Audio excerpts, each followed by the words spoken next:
Hello and welcome to another video and podcast from Fantasy Football Scout. Today it's all about Sky Sports Fantasy Football and there is £50,000 up for grabs for the winner. Will one of us win it? Actually, Luke could because he's in the top 100. We have some more pre-overhaul fixtures to mull over, and do we use any more transfers before overhaul? I've got one planned in. My name is Joe and joining me ahead of Game Week 20's fixtures is Luke. Luke, how are you? I'm not bad, Joe. I'm not bad. Yeah, doing all right at the moment. Last night was a bit of a panic transfer for me, though. I think, like many people, may have come to the Liverpool game, had Salah sat in their team, and then obviously seen that he wasn't starting. And that's what this game can do to you, right? It can throw up random, unexplained, or unpredictable things that then enable you to use more transfers than you would wish to use. And I'm sat here with Robertson in my team as captain, thinking he was on for a 10-point haul at one point, or double to 20. And obviously he didn't get it in the end. But there you are. It's just part and parcel of playing Sky, isn't it? When to make a transfer and when not to make a transfer. If I could sit in here now, I prefer I hadn't done it and I had the transfer, but it could have been very different. Well, we spoke about it a bit. We'll come to it a bit later, but we spoke about it before we came on air, and it's that old "in it to win it" mentality. And sometimes in Sky, in FPL, whichever format, but definitely in Sky, it's worth being aggressive at that moment. Sometimes it feels like a panic, but who knows? The player you could get in could have got a hat trick. I remember a couple of seasons, no, way more than that actually. I remember when Sanchez was a thing, and Sanchez way back. And I remember I got him in for a game against Palace. I think he was still at Arsenal then, and it was a single game. I just got him in, and it was a huge monster score. One of those ridiculous 50, 60 point jobs as a captain, and it completely transformed my season, and that can happen. Yeah, exactly. And there's been occasions where far worse teams and even worse players have even done it as well. Yeah. So when you're relying on what you think is arguably the best team in the league for the last 3 years and one of the best players in, say, Mane in your case and Robertson, you'd like to think there's a chance, even though their form's been terrible. Because I can remember when Benteke did it for Palace and got a hat-trick on a single match day, despite them both being awful at the time. But there we go. Totally. And last season did it with Antonio, and also last season, and many people have done it this season as well with Nick Pope, who as the king of the single match. So perhaps Nick Pope was the player we should have got in and captained all along. Yeah. And to be honest, I genuinely sat here and thought about doing Pope in as my captain, but I thought, firstly, that's too maverick because Liverpool, everyone else is going to do Liverpool, and I could just look silly. And second of all, I didn't want to take Meslier out because I wasn't sure whether Leeds would have a single game day further down the line. Yeah. So I didn't do it in the end. But I was actually genuinely weighing it up for a little point, and I wish I would have done it. Well, I remember last season I did that. I did, I think it was when Dean Henderson was out for a match. So I just thought, well, I'm just going to bite the Nick Pope bullet and go for it, and never look back. And he kept pulling out these 10 pointers, and you can captain him for some of them as well. And yeah, legend of the game. I think since Ben Mee has come back, he's pretty much got a clean sheet in something like 7 games out of 8 or something like that. It's not far off. It's a lot of games. He's a post overhaul tempter, definitely. Very much so. Before we have a look at our teams and some of those fixtures and our captaincies coming up for game week 20, I'm just going to go through some of the tier 2 and man of the match stars that I've just picked out. Man of the match is, well, John Stones. He's man of the season, really. 38 points. So if you captain John Stones, wowzers. Dreamland. Get a t-shirt made, get posters made, just tell everyone about that, because that's huge. John Stones. Antonio is a player I got in as well. I saw that his hamstrings were not like jelly, and so I thought I'd give it a go, and hey presto, and I captained him over Vardy as well. Nice. So I got him in and captained him over Vardy, so I'm very pleased about that. Pogba again, man of the match. Maddison. Mason Mount is a player I've mentioned on other videos, and so boring, but he plays every match. He gets assists, he gets goals, and indeed he gets a man of the match award. Rodri, set pieces, he's everything. He's just nailed on. He's a mini Frank Lampard. Rodri, Bowen, Aubameyang, Ben Mee. Remember two or 3 weeks ago we said the winner of Sky will be the person that gets Aubameyang in, and who knows? Yeah, He smashed it, to be fair. He smashed it, and those who got him in and captained him, well done. Passing tier 2, Rudiger, Thiago Silva again. Kovacic got it twice. 2 fixtures within last game week. Walker, Stones, Chilwell, Robertson, Holden, Diaz, Cancelo. Lots of familiar names there, and that just shows the value of Manchester City defenders. Lots in there. There was something that was put up on Twitter. I think it was. You'll have to remind me who it was. A variety of people put it up actually, talking about the ownership in Sky of Man City defenders, and they're now effective ownership of around 200%, which means if you have 2 Man City defenders and they play, chances are you are not going to budge at all in the rankings. You will not move one jot. So in order to get any sort of movement there, you probably got to captain them. You probably got to get one more. You got to get maybe 2 more. So that's why I got Ederson in. I saw a Patricio-shaped hole in my team that I wanted to remove. I was thinking of Martinez, and I thought, I can't quite get to John Stones. I can't quite get to another, but I can get to Ederson, and so I got him in. And hey presto, he actually he's done me really well, and hopefully he's going to start every match. So an option there. Tackles tier 2. Target, Justin and Mount. Mount getting a mention again. Still there, Joe? Yeah. Have I gone? Hello? Are you still there? Checked out for me. Your screen stopped moving and yeah, so's yours. The audio is all over. Oh, okay, I'm going to stop it. Hang on a sec. You're back again. Can you see? Yeah, you're back again as well. Yeah, I don't know what that was. I don't know. Everyone working at home, probably. It's that, yeah. So about 6:30. You got to the point about saying someone about effective ownership. That person, I don't know if you want to do that or just after that, but the guy is at FF Stuff 3. That dude is doing a website that basically has all that information. Okay, I'll start again. Yeah, looking at that effective ownership again about Man City, it was FF Stuff 3 on Twitter. He did some great research and he showed about the effective ownership. Basically, if you have 2 Man City defenders, you're not going to budge. Well done, but you're not going to budge. If one doesn't play, you're down in the rankings. You've got to get a third one, or you've got to captain them at least. So 3, 4 Man City defenders, get as many as you can. They're doing really well, and obviously I couldn't get to John Stones. But I could get to Ederson, and so Ederson was the move for me. Looking at tackles tier 2, Mason Mount again, Justin and targets. Mason Mount showing his value. Saves tier 2, Schmeichel, Martinez, Areola, Nick Pope. So they're the ones. They're the budget ones to get. These are ones to consider. Post overhaul as well. We're not going to know fully the fixtures and stuff, but these are the guys that are getting the saves bonus. So they might concede, getting the bonus. Shots tier 2, Barnes, always Barnes, Pereira, Lookman, and Bolly. Suddenly Bolly at Wolves is a shot magnet. So I'm not going to advise going there, but channeling his inner John Stones. Yeah, doing okay though. Let's put your team up then. So because you're in the top 100, so comfortably in the top 100, and so it's I'll run through the team for the benefit of those listening on the podcast. You've got Meslier in goal, then you got Stones with 38 points. Underneath his name, Holding, Cancelo, Diaz. You've got 38, 58, 69, 70, 89 points from your 4 defenders. Okay. De Bruyne at 18 points, got a flag.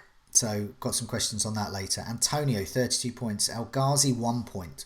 Fernandes, 6 points. Kane, 9. And Salah, just the 2 points there. But obviously last night you removed De Bruyne for Robertson. Is that correct? Yeah. So... the team's been doing very well of late, mostly because of the triple up on Man City. There's no, major groundbreaking moves apart from that. I mean, I got Antonio in early and I captained him, so I had him in not just for the West Brom game, the game before that as well, where he scored. So that proved to be a pretty good move. Apart from that, I had Holding. I went on Holding maybe a lot before anyone else. I think I've had him for the last 4 games, which coincide with the 4 times he scored 10 points out of those 4 games, or 9, one of them actually. But 39 points or whatever it is in 4 games, and obviously captain for 2 of them. So that's basically a 60-point transfer 4 weeks ago. Yeah, you got him in about, was it a game or two before most people? So I've had him in for a couple of games, and 40-point transfer. But yeah, Yeah. So this is where doing a move before they score points can obviously work out. A lot of the time, it can backfire on you, as you can see from El Ghazi. So this is an example where this hasn't worked for me. In a way, it kind of has, because I basically couldn't afford Zuma to John Stones. Obviously, Zuma hadn't been starting of late. Really wanted to get that extra Man City defender. Already had Cancelo and Diaz, but I just wanted to add that third. I felt like Stones is basically walking 70 points till overhaul. So I needed to get him, but I couldn't afford Zuma to Stones direct. I was actually 0.1 off as usual. So I looked at it, and basically at that moment in time when I was thinking about this move, Newcastle Villa hadn't been penciled. Villa versus Newcastle hadn't been penciled in. Yeah. So Jack Grealish didn't have the extra game. There was a chance that he would get suspended if he gets a yellow card anyway. So I thought, well, I'll move Jack Grealish in order to afford it, and I moved him to Antonio. I later then, I can't remember what I did in the end, but Bamford came out, and long story short, I ended up with El Ghazi in my team because then I needed Villa cover, and I didn't want to get Jack Grealish back because I couldn't afford him now. Also, there was still that chance of a yellow, so I didn't want to bring him in ahead of the Man City game, where, to be honest, I'm not sure how he didn't get booked in that Man City game. I don't know if you watched, but disastrous challenge. There was a few occasions where I thought he could have got a yellow. Anyway, so I get El Ghazi, which I was weighing up whether do I get a Villa defender or whether I get El Ghazi. Then I guess El Ghazi, you get 5 at the back then. Yes, there is that. And I didn't want to get a Villa defender ahead of the City game because I thought that's going to end up in minus points. Yeah. And whereas El Ghazi at the time, before we knew it start, I knew he was a risk, always a slight chance. But if he's got penalties, he's been taking the shots. He felt like, he's been outscoring Jack Grealish for about 5 weeks up to that. So I took the risk on him. Now, I may come, is it Saturday they're playing? Saturday against Newcastle, Yeah, so if it comes to that day and he's not in the starting lineup, I may switch my goalkeeper to Martinez just to cover it off. So that's the one move I possibly have penciled in. So how many transfers do you have left now? I'm flying through them. There's no way I could have gone to where I am. I've risen from top 1,000 somewhere to 84th in the past few weeks. But it's because I've been using transfers. So at the end of it, it's a bit of a false position for me. I feel like I'll drop down. So I'll be at 15, which is the minimum I wanted for overhaul. Right. I really wanted between 15 and 20, so I've used too many. But again, I do all these moves, and then De Bruyne gets injured. So, there's always that thing in the back of your mind where it can backfire. But at the end of the day, I'm not going to sit with no De Bruyne in my team, or the value of De Bruyne, I should say, up until overhaul. There's also the fact that of late, there's only been really a handful of players that have been returning points regularly. And if you've been on them, you've obviously done very well. John Stones is obviously the poster boy. And if you haven't, then you've been doing pretty bad. I've had Salah, Kane, Bruno Fernandes, all these people that everyone's got, and they've been getting 2-pointers regularly, not even bonus a lot of the time. It's really, really been depressing. So it's literally like you've already gone through them. Martinez, Pope, Edison in goal, about the only one scoring points, really. Then in defence, you've basically got the City defence, maybe James Justin, you've had him holding. Yeah. In midfield, De Bruyne to an extent, but not really. And then you've got the likes of Maddison, Gundogan, Barnes, Pogba. These guys have been scoring. If you've had one of them, you've done well. And up front, there's been a real dearth. Literally no. Kane and Son have been chipping away, nothing massive, but they've been doing okay. And then Aubameyang obviously had that absolutely fantastic 1-game week. But aside from that, there's not really been any forwards. Liverpool being disappointed. Vardy at home being disappointing. Yeah. So I'm annoyed I've used so many swaps, but I feel like I sensed blood these last few weeks, and I've made the moves, and I've made really big gains. So I'm at 22 transfers, so much more, but I'm just inside the top 1,000s. So I'd like to think that if I'd have used an extra 5, 6 or 7 like you have, I'd be up in the top 100, but I might not have been. So I think one of the worst situations would be is for me to be at my rank or lower, but to be at 15, and those moves haven't paid off. So in your case, they've definitely paid off. But what I find most interesting, you've gone in a week before everyone else, and it's worked out for some notable players. We're talking Stones, Holding, and Antonio, and we've got the points on the screen here: 38, 20, 32. So who are you getting in? You've said Martinez, but who would you get in next if you had more transfers? Who's the next Stones? I mean, Grealish I'd love to have for that one game. The problem is if you bring him in now, I think he can still get a yellow card and then be banned, isn't it, up to until they've played 19 games. So that I wouldn't want to bring him in. If I had him, I'd love it. Yeah. Gundogan is the one for me where, I mean, it's an obvious one, really. He's always got he's basically De Bruyne for cheaper, really. In terms of you can get the passing bonus, maybe plays the same position as he does, as obviously could be on penalties as it appears to be. So I think he would be definitely the one I'd really like. I'd like Ederson to add more Man City defence if I could. To be honest, that's about it really. I mean, I do like Villa defence as well over this run. We talked about it last pod. I think. I mean, home to Newcastle probably won't work out this way, but you feel like that's a clean sheet in waiting, don't you? And they could even get extra games. So that's about it really. But I mean, the thing in this game is transfers are extremely valuable. As you know, they can be extremely valuable. They can also be a complete waste of time. I mean, I bought in El Ghazi, and he may now not start from now to the end of the season, so that I may as well throw that transfer, or two transfers, one to bring him in and one to get him out. It's suddenly two transfers down the bin. And when I look through my season, and you look at all the transfers you've made, it's very, very hard to make sure that everyone actually ends up being of value to you. Well, I mean, I took Kevin De Bruyne out. I took Grealish out, and then I probably want him back in again because they scheduled a game in. And there's multiple examples of that. De Bruyne in and out. It's just. I don't know about you. I find the overhaul, it can't come soon enough. Even though I'm happy 100%. with my sides, with each week it gets more imbalanced, and there's players I kind of want but can't quite get to, and whilst the City defence is marvellous at the moment, we surely can't rely on that all the time. Maybe we can, but I feel uncomfortable relying on one. Because we've seen before, there was that week where there was that late goal, and I had Cancelo and Diaz, I think you did, and lots of other people. That was it, and it was just. It can happen. It was like 15 points chucked away just in that last 5 minutes. Well, we've also got the fact that Champions League will start kicking back in, and then you have to worry a little bit more about rotation, I think. Yeah. But this is an unprecedented season. At the end of the day, I've used the swaps because I'm playing what's in front of me, and I have no idea what's going to happen in the future. Now, there's a very good chance if you cover every match day and you panic at the moment, or if I carry on to do, I'll run out of swaps because it just shows all I need is one injury to De Bruyne, and suddenly you've thrown in an extra one or two swaps that you didn't want to use. And I think we've been quite lucky. I mean, Kane historically gets injured at least once a season for a long time. Yeah. So that's probably round the corner at some point.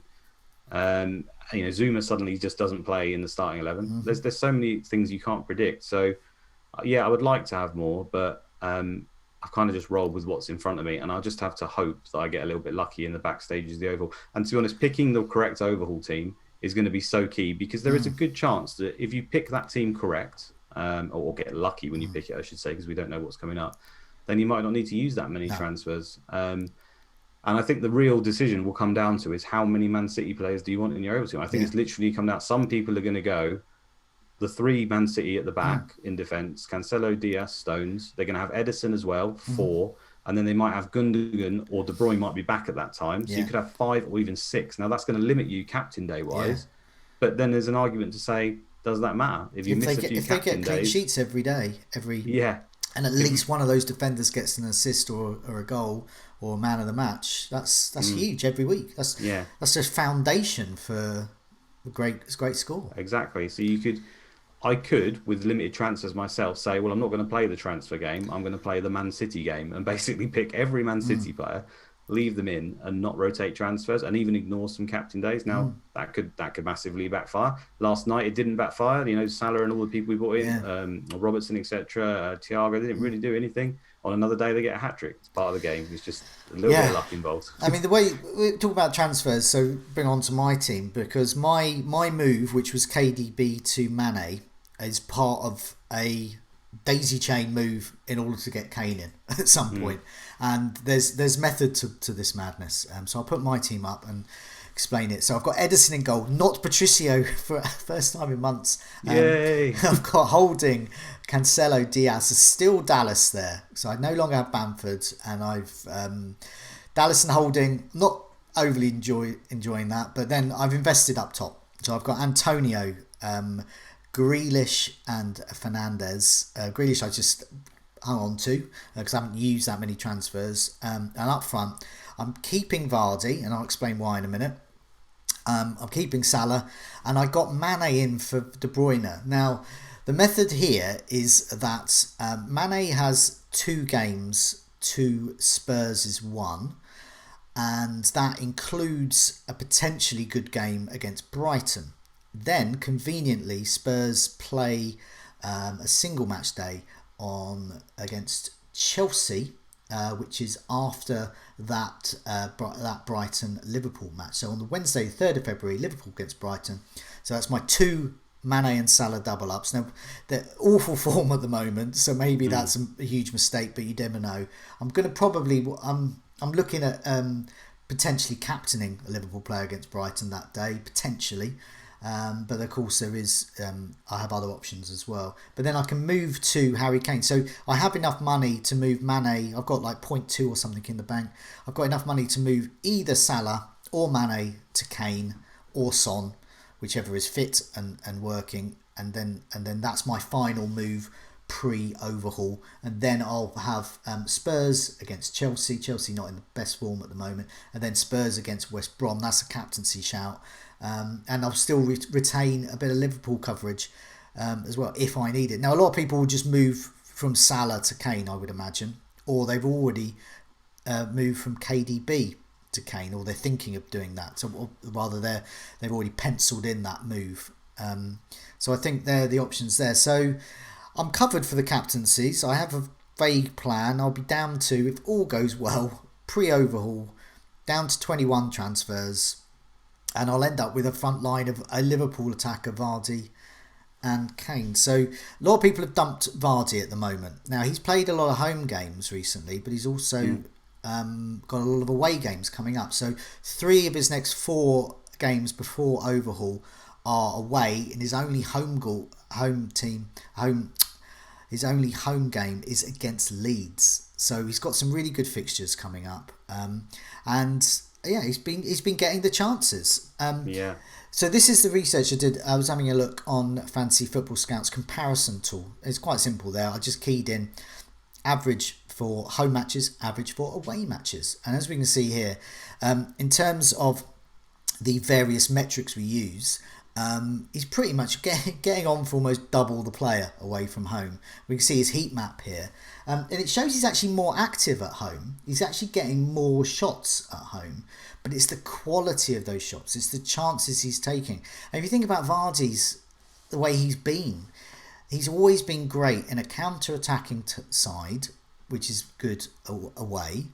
And, you know, he runs onto those loose balls and goes for it. But whereas at home, he's got more time to be in the box. And that's a sort of... He gets lots of shots, but they're not of that quality. So when he's got a rare chance away, he just pounces on it and goes for it. Whereas at home, he's got more time. And then it's more the others, like Barnes, maybe. I think he's one of these players who's better finishing when he's on the move as well. Some people are better at, like, you got the Giroud, the one-touch finish, standing still. And then you got a player who likes to run with the ball and clip it in, right? But... yeah, I think of late when you watch Leicester. I mean, Leicester are playing very well at the moment. They're very Jekyll and Hyde, but at the moment they're playing very well. And I feel like Brendan's kind of adapted their tactic a little bit because everyone knows that Vardy's their main threat. Now Vardy's almost acted a little bit in recent weeks as the distraction, whilst Maddison and Barnes have been the real play. And he's almost had that, not kind of similar to Ollie Watkins, I guess, in a way. I mean, not the same player, but you know, distracting and taking up the centre backs. But I'm with you. I mean, I would like to have Vardy in my team because I think that run is very good and Leicester are playing very well. For me, there's only a matter of time before he scores points. I mean, Vardy's, ever since that Leicester season, has been one of the best fantasy assets in the game. And he doesn't go that long without scoring. Now, I know he's getting on a bit and he's often has a dry January as well. I think he had 7 shots last game.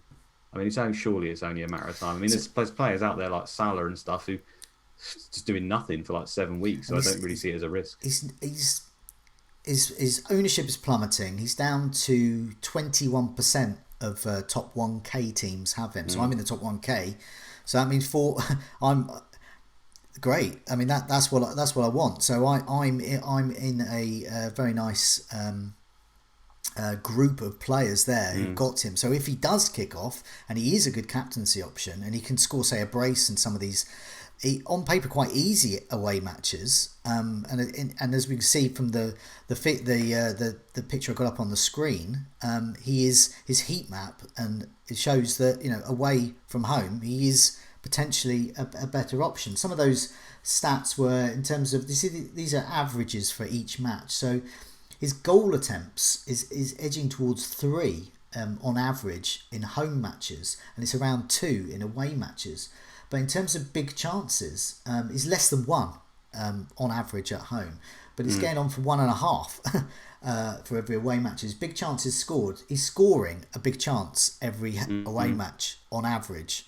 So that's a goal every away match on average. And those are almost elite numbers for Vardy, because he's historically been very poor stat-wise, hasn't he? And he still managed to get the points. So I think the Leeds game screams points. That absolutely screams them, because they make it a basketball match, don't they? Yeah. As long as they play how they can do. So I'm jealous. I think right now the optimal front two is Kane and Vardy. And I know Vardy's not been doing much, but it's all about what happens in the future. And if I could have Kane and Vardy as a front two, I mean, you could have Salah in there just in case, of course, but I think that's what I would like. Unfortunately, I don't have that. So let's put the fixtures up for game week 20, because there's something I wanted to remind myself of, actually, which was on just before we come into all our captains over these 4 days.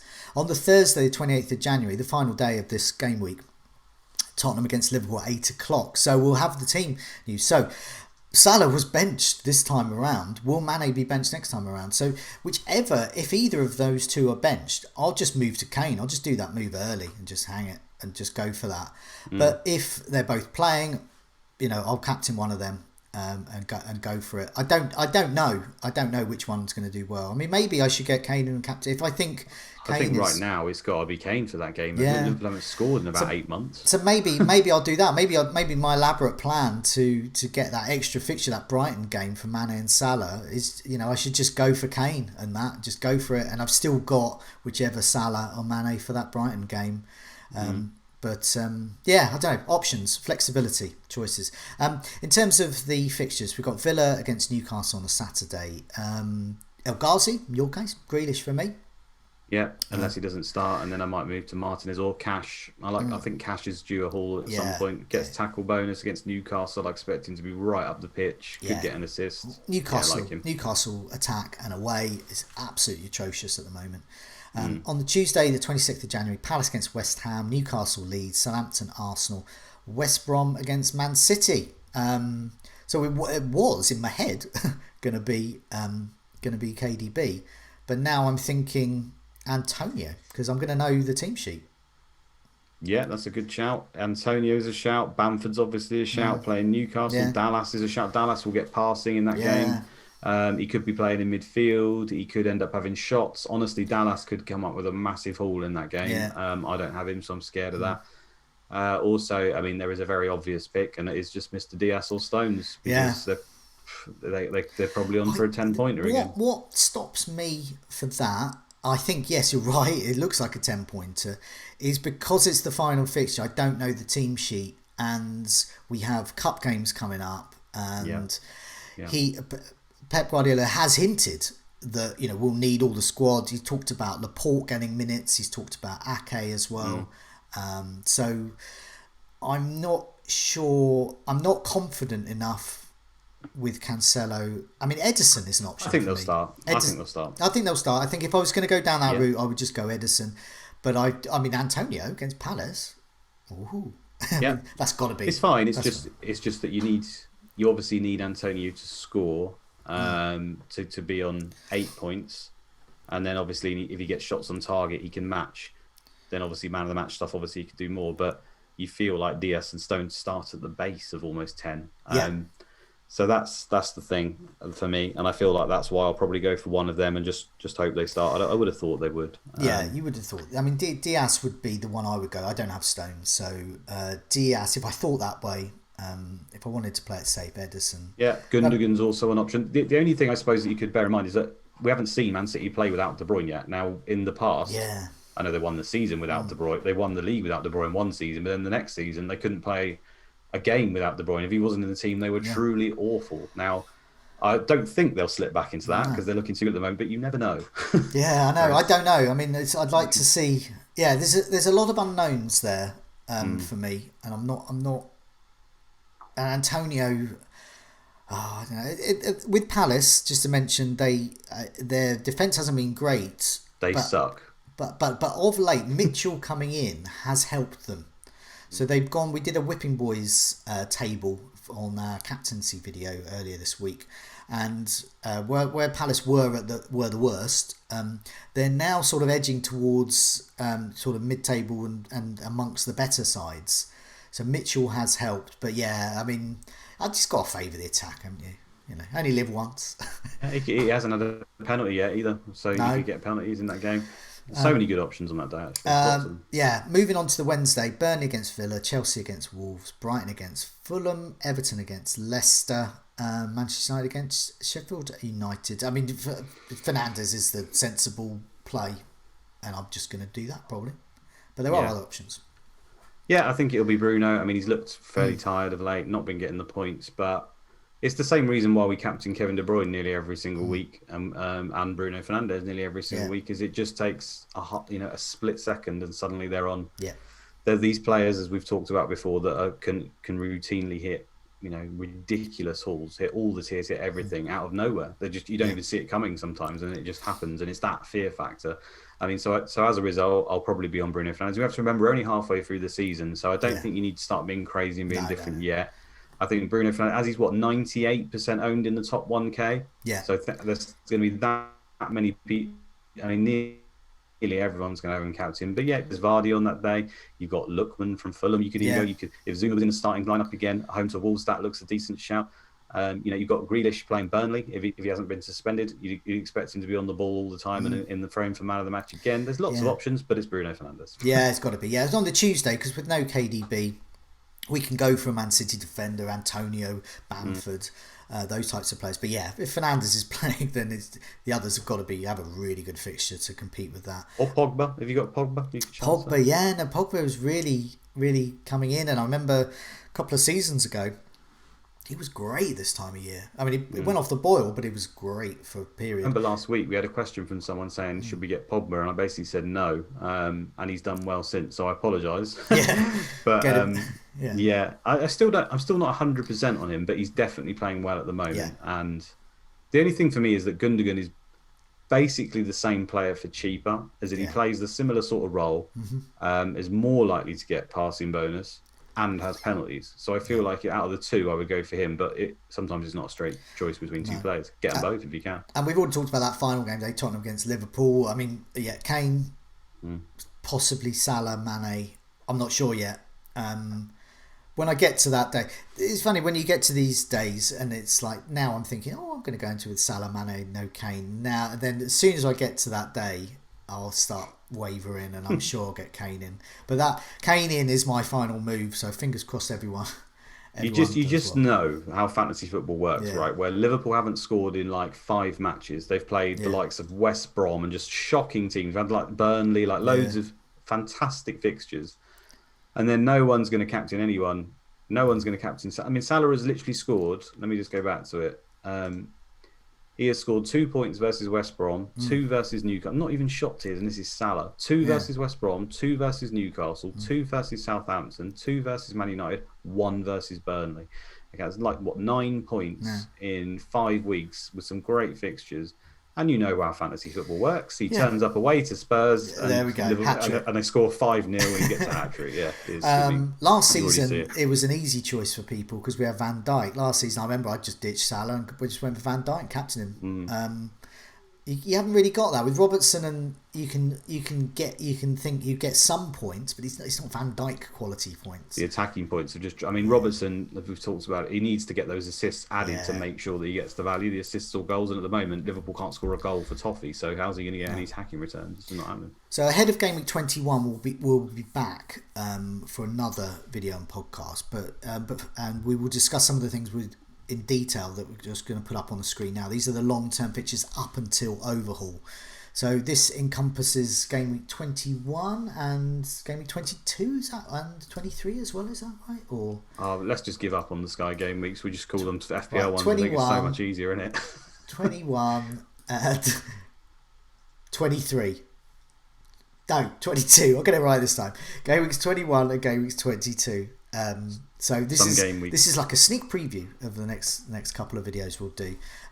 So looking at the way the fixtures have gone, so these have been arranged. What screams out a little bit is a couple of single match days. Spurs against Chelsea on Thursday the 4th of February. So that's why I'm looking at Kane. And for me it would be conveniently after Liverpool play Brighton. And that's for convenient. If you've just got Salah to Kane, just do it. Just don't even think about it. Just do that. And then also the Monday the 8th of February, Manchester United against Everton. So assuming you've got Fernandes still, but say Fernandes gets injured, now that's a tricky one because I haven't got any Everton players or any Manchester United. No, I mean if that was to happen, I mean ifs, buts, maybes, but that's the kind of situation when I've got the overhaul the next day. I don't really know any other. I'd probably leave it. I mean, if you're sitting there with 25, 30 transfers, you could bring Pogba in and captain that game and you could go massive and suddenly you've gained 20, 30 points. But yeah, when you're going to get literally one game out of a transfer, it's very often not worth it to me. Yeah, so my reasoning for the Kane move, I'll either move him there to get Spurs against Chelsea, but then later on the Saturday, 6th of February, he plays against West Brom at home. So... I'm not sure about the tight turnaround, but I think if any, I can't see Kane getting dropped. He just does. There's just not sufficient. That game depth. Sounds great for him, to be honest. And West Brom will be sat deep. Means Kane will be pushed up the pitch. Yeah. I mean that feels like a Kane game. I mean, looking at the other fixtures there, anything else that spring out particularly? I mean, there's lots of matches on particular days. No, it looks pretty simple. I mean, I'm not a fixtures guru by any means, and there's plenty of them out there. Ian Parrin, Planet Sky. I mean, I'm not sure, for example, if these fixtures are 100% set. So on the 6th of February, at the moment, when I look at that Saturday, we've got 1, 2, 3, 4, 5, 6, 7 games on that day, including 1, 2, 3, 4, 5 at 3 o'clock. Now, I don't know if all of those stay there for sure. No. So maybe we end up with some more captain days. I know that Leeds Palace was talked about as being possibly a Monday night game. I mean, the fact that we've got Man United there now doesn't really mean anything, but there may be players in your team that you may be thinking about moving out that could still end up with a single day. As far as I'm aware, I could be wrong, but I would just check that basically. Leeds Palace is a good example. So I've got Dallas in my side. I'm keeping him. And just because you never know, that could be moved. Also, we've got an issue with just looking through the fixtures. Southampton against Leeds. They could be thrown in. There's a couple of ones like that. There's even a chance. I think someone's talked about that Villa could end up getting an extra game depending on FA Cup results. They could throw a Villa game in there as well, and that's part of my reasoning why wanting to move to a Villa player now is I might get lucky, and similar to the Newcastle Villa game that got thrown in, you can end up getting an extra game. So it's almost like preempting, a jammy fixture adding. Yeah. We had this last season as well because football's all over the place now in terms of fixtures. The overhaul was cut short from 2 weeks to about 4 days or something because fixtures ended up getting put in the overhaul week. Now at the moment it's already cut pretty short because it'll be from Monday the 8th until is it the Friday or the Saturday the next week? Let me just check. Yeah, Saturday the 13th. Yeah. So you're only looking at 5 days there roughly.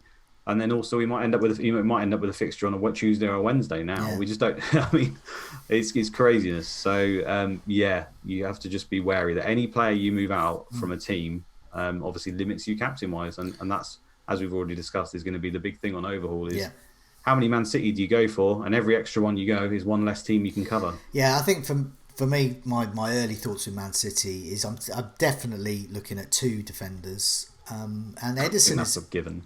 And maybe a third, but I'm not sold on that. I certainly don't want any more. And I think Ederson's in the mix there for me. 100%. Ederson, Pope, Martinez are basically the 3 main guys, aren't they? I think it will be between those 3. I think they've all got merits. Yeah. We got some community questions before we go. FPL Dempsey, which of the big hitters are you comfortable going without between now and the overhaul?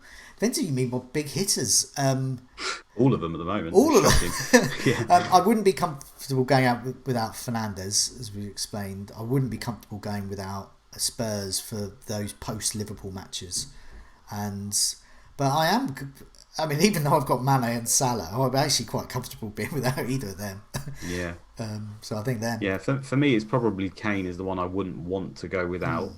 That's easy to say because he's the only one doing anything at the moment. So it's hardly, stunning advice.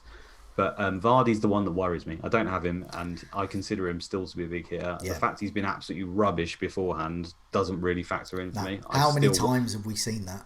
Yeah, Vardy is the anti-me basically, and anti a lot of people. If he's in my team, he does nothing, and if he's not in my team, he doesn't do anything. And I know that we shouldn't put emotion into fantasy football, but Vardy, every time, I just expect him to do something now. Double Walrus asks about Villa alternatives, or indeed added players if you already have Grealish. Mentions Barkley, El Ghazi, and Mikey U actually asks, is Villa on Saturday against Newcastle worth skipping? I personally don't think it's worth skipping because Villa fixtures can be moved as well. You might even get more, but I mean, I guess you've already. Your regrets about El Ghazi, but you were thinking of Villa defenders, maybe? Yeah, you could skip it, but the fact that they've got that feels like a gimme. It might not end up being one, but it's as close to a gimme at the moment, that home Newcastle game. And then they've got more games than everyone else, and they could then add an extra game if you get lucky put in there as well. And the fixtures aren't all that bad. I think on paper they look bad, some of them, but I think they've got clean sheet potential. I would Matty Cash. Konsa could easily pop up with a header again. He doesn't really get bonus. So Cash is the one I'd probably just favour. Martinez, obviously fantastic. But Cash, Martinez, Grealish. You could argue Barkley is an absolute outside their punt. Even Traore up top looked all right. But for me, these guys are these... I don't know, in Sky, when you've got limited transfers, and I'm an example getting El Ghazi, there's these players that look good for a small period of time and almost look in form, but if they're not 100% nailed, they can end up costing you. And I think they're more FPL players than they are Sky players, to be honest. Tom asks, is Salah needed until the overhaul? No. It's hard to answer yes to that. No. It's very hard. His ownership level is so high, and he's obviously Salah, basically been the best player, best fantasy player anyway in the last sort of 3-4 seasons or whatever it is now. So he can hurt you. There is no doubt he can hurt you, but I think right now you could get away with getting rid of him. No. I mean, it seems crazy to say that, but what can you do? He's not done anything for 6 weeks, and they've just looked awful. Yeah, it can click at any point, but there you go. That's the thing. That's the thing about City. They were awful for a little while. Now they're clicking. FPL Wilson, he's actually called Sky Wilson now, I'll call him that. Who are the best KDB replacements, particularly in midfield options, for those with only 3 mids anyway? And says Danny Thomas. Danny Thomas has sort of chipped in with that one as well. So I would say if you can and you haven't got Kane, just do that next week. But you say mid options, sorry. Yeah, so for example, if he's got KDB and 2 other midfielders. Right, who does he swap KDB for? Yeah, who does he swap for? So it's got to be another midfielder. So so he's thinking of midfield options. But I guess that, the likes of Antonio possibly. But have you are there any sort of pre-overhaul? I think it's Antonio, Gundogan, Maddison. Yeah. I think those 3 would be right near the top of my list. Obviously Grealish if you don't have him, but the risk of getting him and then him getting banned is annoying. But those 3 I would say are the ones that stand out the most to me anyway. Yeah, and I think if you can make that move, if you've got a space forward and you don't have Kane, that would probably be the best move, I would think. Most sensible thing anyway. Pogba as well. Did I say Pogba? Pogba, well. Yeah. And finally, Mikey U.